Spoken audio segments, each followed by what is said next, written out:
جن کیسے کیسے بدلہ لیتا ہے؟ دیکھیں جی جن کیا بدلہ لے گا. اگر آپ نے اس جن کو بلا لیا اور آپ نے اس کو جلانے کا عمل کر دیا ہے, مثال کے طور پہ آپ نے ہانڈی ہی کر دی, کیونکہ ہانڈی سے جن جلتے ہیں, نیگیٹیوٹی ختم ہوتی ہے. میں کیونکہ ہانڈی کا عمل بھی کرتا ہوں, یہاں تو ضرورت ہی نہیں پڑی ہانڈی کا عمل کرنے کی, وہاں تو ڈائریکٹ بات ہوتی ہے. اگر آپ نے ہانڈی کا عمل کیا مگر آپ کے پاس وہ پاور نہیں ہے, وہ صلاحیت نہیں ہے کہ ان سے لڑنے کی, اور آپ نے اس کو جلا دیا, زخمی کر دیا, ختم نہیں کیا بلکہ ادھورا چھوڑ دیا. اس طرح بیسیوں جو مریض ہیں جن کا علاج لوگ کرتے ہیں اور اس کو ادھورا چھوڑ دیتے ہیں, وہ زیادہ خطرناک طریقے سے بدلہ لیتا ہے. وہ پھر اس کے فیملی پہ اٹیک کرتا ہے, اس کے والدین کی, والد کو ہارٹ اٹیک کروا دیتا ہے. میں نے کئی ایسے مریض دیکھے ہیں, والد مرگی کا دورہ پڑ گیا, ہارٹ اٹیک ہو گیا, اچھا بھلا صحت مند, گھر سے گاڑی پہ جا رہے ہیں, ایکسیڈنٹ کروا دیا. اچھا مسئلہ اس کے اوپر, مریض کے اوپر یا مریضہ کے اوپر, تو امپیکٹ فیملی کے دوسرے لوگوں کے اوپر. ایک بچی کی شادی نہیں ہو رہی تو وہ باقیوں کے اوپر بندش لگا دے گا, وہ جن ہی لگا دے گا, کیونکہ وہ دشمنی پہ اتر آتا ہے. تو پھر گھر میں بے برکتی, ویرانگی, کاموں میں رکاوٹ, پیسہ اچھا بھلا آ رہا ہے وہ رک گیا. بندہ کہتا ہے کہ ہمارا کون دشمن ہو گیا, ایک ہی دشمن کافی ہے. شیطان جو دشمن ہے نا, جب اس کو چھیڑ دیا جاتا ہے اس طرح کا جن, وہ ایک ہی کافی ہے. وہ پھر اتنی نیگیٹیوٹی پھیلاتا ہے, ماں باپ کی طبیعتیں خراب, بے وجہ بیماریاں, نہ کوئی ٹیسٹ آتے ہیں, ٹیسٹوں میں بیماریاں آتی ہیں, ڈاکٹرز کے اوپر پیسہ لگ رہا ہے, بے وجہ کے کیسز بننے شروع ہو جاتے ہیں. ایویں کھڑے ہیں تو لڑائی ہو جاتی ہے کسی کے ساتھ, اور وہ پھر بڑھتے بڑھتے کہاں کہ کہاں بات پہنچ جاتی ہے, قتل و غارت. تو یہ جو جنات ہیں کیونکہ شر سے بنے ہیں, ایسی مخلوق ہیں, تو انہوں نے شر پھیلانا ہے. اس کا بہترین طریقہ یہی ہوتا ہے کہ آپ یا تو کسی روحانی معالج کے ساتھ جڑے ہو جاؤ, کسی اللہ والے کے ساتھ جڑی ہو جاؤ. صبح اٹھ کے فجر کی نماز پڑھنا, فجر کی نماز کے بعد گھر میں اونچی آواز میں تلاوت کرنا, جو نہیں ہوتی. بچے جو ہیں وہ 2 بجے 12 بجے اٹھتے ہیں, رات 3 بجے تو مووی ختم ہوتی ہیں گھروں میں, فلمیں بند ہوتی ہیں. اور جو وقت تہجد کا ہوتا ہے, جیسے ہی تہجد کا وقت ہوتا ہے ویسے ہی نیند آنا شروع ہو جاتی ہے. کیوں؟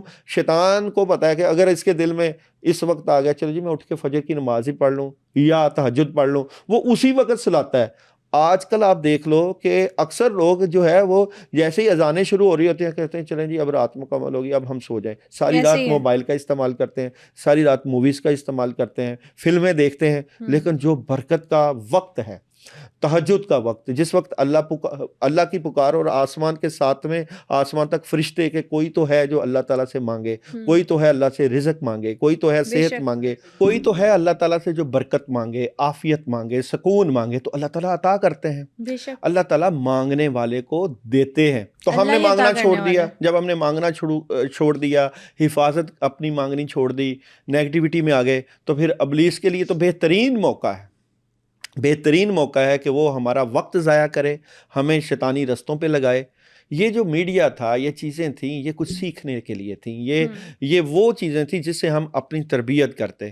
سب سے بڑی بات ہے کہ جیسے ہی آپ گھر میں عشاء کی نماز پڑھیں, عشاء کی نماز پڑھنے کے بعد موبائل کو دوسرے کمرے میں رکھ کے آئیں اور اپنی نیند کو پورا کریں. صحیح نیند پورا کرنے کے بعد جب آپ کی نیند پوری ہوگی, آپ تہجد کے وقت اٹھیں گے, اللہ سے 2 نفل پڑھ کے دعا مانگیں گے, فجر پڑھ کے اشراق کی اور باقی صبح شام کی دعائیں پڑھ کے تو دیکھیں, کر کے تو دیکھیں کس طرح زندگی میں تبدیلی آتی ہے. تو شیطان کو موقع مل گیا اٹیک کرنے کا. گھروں میں پہلے رفع حاجت کے لیے گاؤں میں لوگ دور فصلوں میں جاتے تھے, گھروں میں باتھ روم بن گئے اور جنات کا وہاں پہ بھی آنا جانا اور بسیرا ہو گیا. کچن کی صفائی نہیں کرتے, گھر میں گندگی پڑی رہتی ہے, جنات گندگی کی جگہوں پہ آتے ہیں, وہاں بھی بسیرا ہو گیا. نہ ہم نے اپنی جو ہے شیلفوں سے قرآن اتارے, نہ ہی ہم نے اپنے حفاظت کی دعائیں پڑھیں, اور نہ ہی ہم نے اپنا زندگی کا صحیح مقصد رکھا. جب دل کرتا ہے اللہ کو یاد کرتے ہیں, نماز پڑھتے ہیں, جب دل کرتا ہے اپنی مرضی کرتے ہیں, چھوڑ دیتے ہیں. بات یہ ہے کہ یہ تو ایک حصہ ہے. سنا رہے تھے کہ مدرسے میں اچھا جی, یہاں پہ وہ آپ بڑا زبردست بات کہ جنات, بچپن میں لوگ جنات کو بھی روحانیت کا بڑا شوق ہوتا ہے. یاد رکھیں کیوں شوق ہوتا ہے. دیکھیں جی, اہل کتاب ہیں, ایمان لے کر آئے ہیں. سورہ جن کو پڑھیں گے آپ تو نبی کریم صلی اللہ علیہ وسلم پر ایمان لے کر آئے ہیں.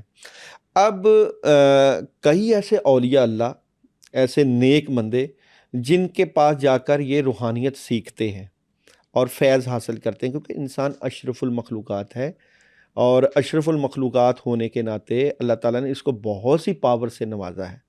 ایک غائبی مخلوق کا نبی کریم صلی اللہ علیہ وسلم جو کہ ظاہری اور روحانی نبی ہیں, ان کے اوپر یہ ایمان لے کر آئے, اور یہ ان کی خواہش ہوتی ہے کہ ان کے بھی بچے جو ہیں نا, جو نیک جنات ہیں, کہ ان کے بھی بچے نیک بنے, قرآن پاک کے حافظ بنے. آپ جس مدرسے میں پڑھتے تھے وہاں جنات تھے؟ میں جس مدرسے میں پڑھتا تھا وہ ایک بچپن میں گاؤں تھا.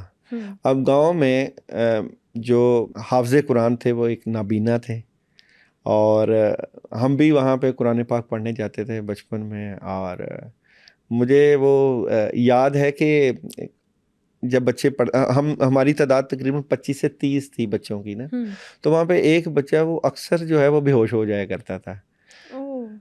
ہم حیران ہوتے تھے کہ یہ کیوں بے ہوش ہو جاتا ہے, کیا اس کے اوپر مسئلہ ہوتا ہے کیا نہیں. تو وہ جو نابینا قاری تھے, قاری صدیق نام ان کا, تو جب انہوں نے, ہم نے ان سے پوچھا کہ یہ بچہ بے ہوش ہو جاتا ہے, اس کے ساتھ کیا مسئلہ, تو انہوں نے ہمیں خود بتایا کہ یہاں پہ 4 سے 5 جنات کے بچے ہیں جو پڑھنے کے لیے آتے ہیں, وہ شرارتیں کرتے ہیں, اور جس کی وجہ سے یہ ایسا ہو جاتا ہے, تو اس سے پریشان نہیں ہونا.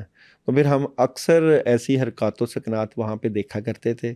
اور یہ بعض اوقات تو انسانی شکل بھی, اگر پاورز ہو نا جنات کی, کئی اقسام ایسی ہوتی ہیں یہ انسانی شکلیں بھی دھار لیتے ہیں. تو اگر تو یہ شکل دھار لیتے ہیں انسانی, تو پھر نظر بھی آتے ہیں. کئی لوگ دیکھ چکے ہوتے ہیں ان جنات کو, تو یہ پھر ان کا شوق ہوتا ہے ان کے بڑوں کا کہ یہ قرآن پاک پڑھیں, تلاوت کریں, اور مذہب کے ساتھ تعلق ہو. تو وہ پھر اکثر ایسے حفاظ جو کہ پڑھاتے ہیں بچوں کو, اکثر نابینا میں نے دیکھے ہیں, ان کے پاس اکثر یہ جو بچے ہیں جنات کے وہاں پہ پڑھتے بھی ہیں, بلکہ بڑے بھی جا کے پڑھتے ہیں, اور شریعت کیونکہ ان کے اوپر لاگو ہوتی ہے. تو ہمارا اکثر وہاں پہ سامنا رہتا تھا کہ بچپن سے ہی کہ جو حافظ تھا وہ بندہ, تو اسے ہم جب قرآن پڑھتے تھے وہاں ان کی حرکات و سکنات, اور وہ پھر ہمیں ان کے بارے میں واقعات بھی بتاتا تھا کہ یہ جن آیا ہے, اور یہ آج اس کے گھر سے یہ ہے جو کھانا خود چرا کے آگے پیچھے کر جاتا ہے. تو وہ بچوں کے ساتھ شرارتیں, کیونکہ بچے ہوتے شرارتی ہوتے ہیں ذرا, تو اس طرح کا ماحول تو پھر ان کے ساتھ ہوتا ہے. تو اس طرح کے ہم نے بچپن میں تو کئی ایسے واقعات دیکھے کہ